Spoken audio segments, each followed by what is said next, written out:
સુરતમાં ઇકોસેલ પોલીસે જીએસટી ચોરીના ગુનામાં નાસ્તા ફરતા આરોપીની ધરપકડ કરી અને કાયદેસરની કાર્યવાહી હાથ ધરી છે. આરોપી મોહમ્મદ સુલતાન યુસુફ કાપડિયાની મુંબઈના મીરા રોડ ઉપરથી ધરપકડ કરી. આ બનાવમાં વર્ષ 2024માં સેન્ટ્રલ જીએસટી વિભાગ દ્વારા સુરત ક્રાઇમ બ્રાન્ચમાં જીએસટી ચોરીની ફરિયાદ નોંધાવી હતી, જેની તપાસ ક્રાઇમ બ્રાન્ચે કરી હતી. સુરત ઇકોસેલ પોલીસને સોંપવામાં આવી હતી, જે તપાસમાં ઇકોસેલ પોલીસે આરોપી મોહમ્મદ રઝા ગબરાણીની ઇકોસેલ પોલીસે ધરપકડ કરી કાયદેસરની કાર્યવાહી હાથ ધરી છે.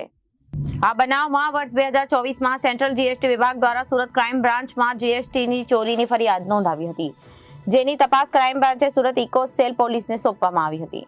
જે તપાસમાં ઇકોસેલ પોલીસે આરોપી મોહમ્મદ રઝા ગબરાણીની ઇકોસેલ પોલીસે ધરપકડ કરી હતી, જેની પૂછપરછમાં હાલ પકડાયેલા આરોપી મોહમ્મદ સુલતાન મોહમ્મદ યુસુફ કાપડિયાનું નામ સામે આવ્યું હતું.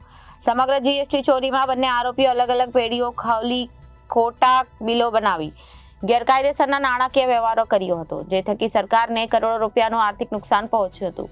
જેમાં તપાસ કરતા કુલ રૂપિયા 1814 કરોડોના ખોટા બિલો આરોપીઓ દ્વારા બનાવવામાં આવ્યા હતા. આ સમગ્ર મામલે ઇકોસેલ પોલીસે મોહમ્મદ સુલતાન યુસુફ કાપડિયાની ધરપકડ કરી કાયદેસરની કાર્યવાહી હાથ ધરી છે. મોહમ્મદ રઝા ગબરાણીને ભાવનગરથી ધરપકડ કરવામાં આવેલ અને તેના પૂછપરછ ઇન્ટ્રોગેશન દરમિયાન એવી હકીકત જાણવા મળેલ કે મુંબઈનો અન્ય આરોપી છે સુલતાન કાપડિયા અને ઇમરાન ઉર્ફે ડાયમંડ. આ બે આરોપીઓએ પણ આ કાવતરામાં સામેલ થઈ અને પેઢીઓના સરનામા અને બીજી અન્ય પેઢીઓ કે જે કુલ 145 પેઢીઓ થાય છે, આ બધી પેઢીઓના ખોટા ભાડા કરારો, ખોટા પુરાવા ઊભા કરી રજિસ્ટ્રેશન કરાવી અને કુલ 1800 કરોડના ખરીદ અને વેચાણના બિલો ઊભા કરી સરકારની ટેક્સની ચોરી કરેલ છે.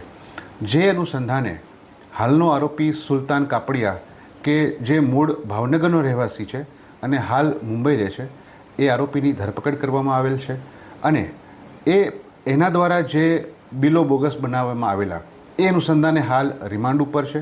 તપાસ ચાલુ છે. Bureau report, Janadesh news, Surat.